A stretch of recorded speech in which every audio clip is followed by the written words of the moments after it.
Le dernier quart d'heure de Smart Bourse, chaque soir, c'est le quart d'heure thématique, marché à thème, ce soir consacré aux levées de fonds. On fait le bilan effectivement d'une année 2020 qui a montré une forte augmentation des levées de fonds sur le marché parisien. On se focalise évidemment sur les marchés d'Euronext avec Cécile Aboulian qui est à mes côtés en plateau, la responsable de l'analyse financière de Roland Corporate. Bonsoir et bienvenue Cécile.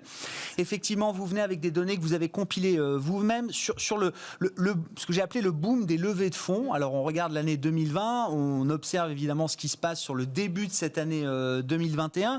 On se concentre sur les augmentations de capital, c'est-à-dire pas les introductions en bourse, pas le primaire, mais les augmentations de capital de sociétés qui sont déjà cotées. Et 2020 a été une année de très forte progression de ces opérations. Absolument. Sur 2020, il y a eu 50 opérations, soit une hausse de 50% en nombre. En levée, pareil, on est sur un montant levé de 1,9 milliard d'euros. C'est un doublement des montants. Donc, ce qui s'est passé sur l'année 2020, c'est qu'il y a eu une augmentation en termes de volume et il y a eu une augmentation en termes de montant moyen par opération. Ouais. Effectivement, on parle des opérations pas primaires, pas d'introduction en bourse, mais secondaires. Ce sont des opérations qui peuvent être souscrites par le retail, par les particuliers, les investisseurs particuliers ou par les institutionnels.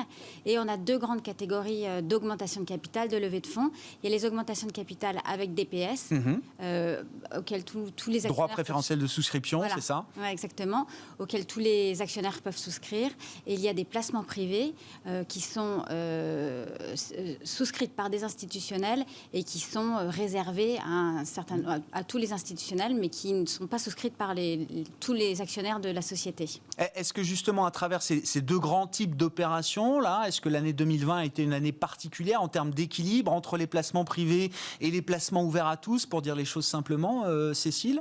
Alors, en termes de nombre, ça a été un peu équivalent à ce qui s'était passé les années précédentes. En termes de montant, par contre, on se rend compte sur les placements privés, c'est-à-dire les levées de fonds sur lesquelles investissent les institutionnels uniquement, qu'il y a eu une augmentation des montants investis sur les opérations. C'est-à-dire que les institutionnels étaient intéressés d'investir dans ces opérations. Pourquoi? Parce qu'il y a eu pas mal d'OPA, il y a eu pas mal d'argent disponible. Les institutionnels ont donc désinvesti, ont apporté aux offres avec de l'argent disponible, en plus de la collecte auquel ils ont pu procéder.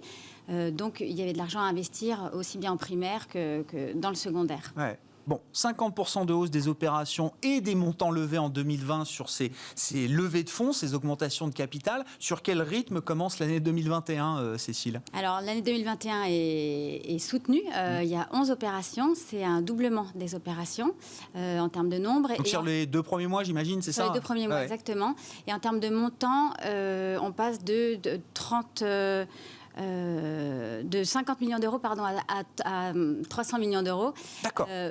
Mais il y a quelques opérations, puisque le nombre n'est pas élevé, qui viennent biaiser un peu le montant levé. Néanmoins, on voit qu'on est sur un rythme soutenu, que la tendance continue sur les premiers mois 2021. Oui, avec une base de comparaison qui était déjà solide, hein, c'est ça, c'est ce qu'il faut retenir de l'année 2020. Bon, on verra comment tout ça se prolonge.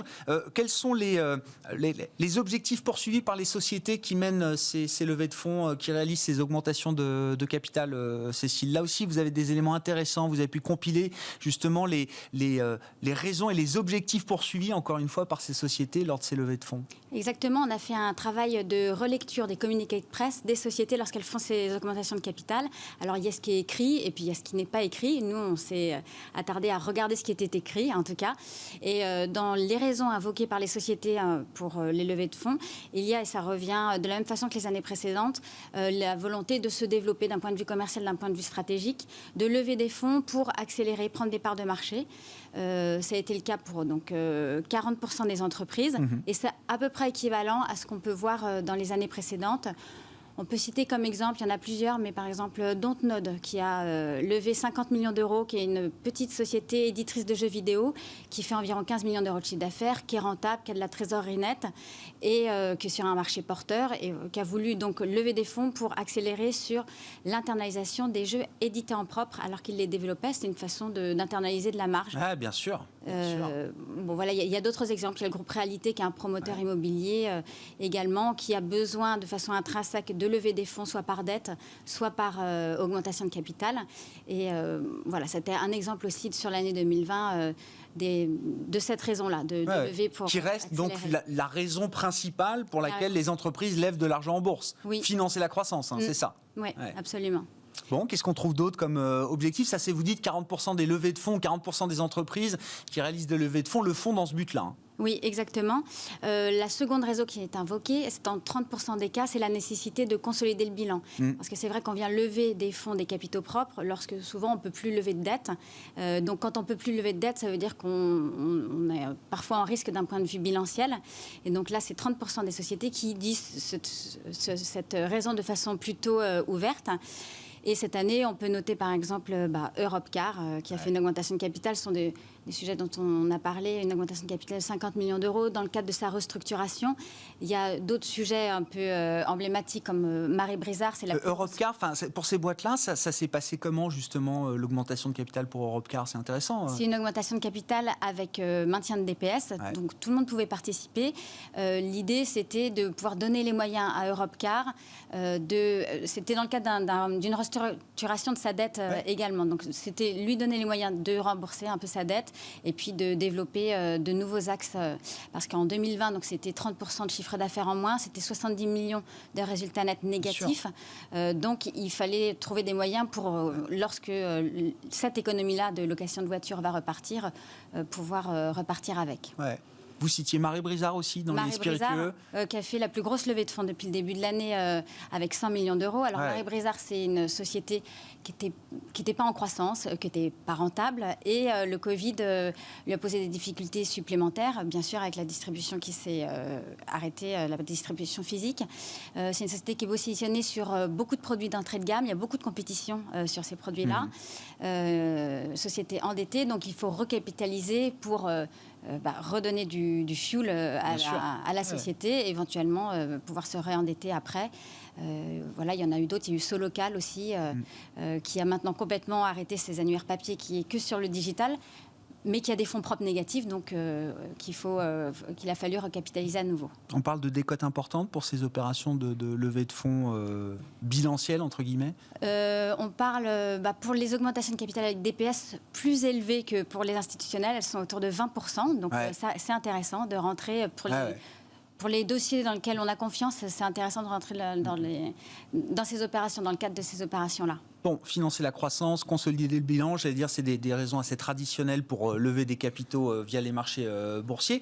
Et puis, il y a également l'histoire de la R&D qui commence à apparaître dans les objectifs poursuivis par les entreprises qui viennent se financer sur le marché boursier, Cécile. Absolument. Alors, contrairement aux années précédentes où ce n'était pas forcément verbalisé, communiqué, cette année, il y a 20% des sociétés qui communiquent sur le fait qu'ils veulent lever des fonds pour financer leur R&D, pour financer leur essai.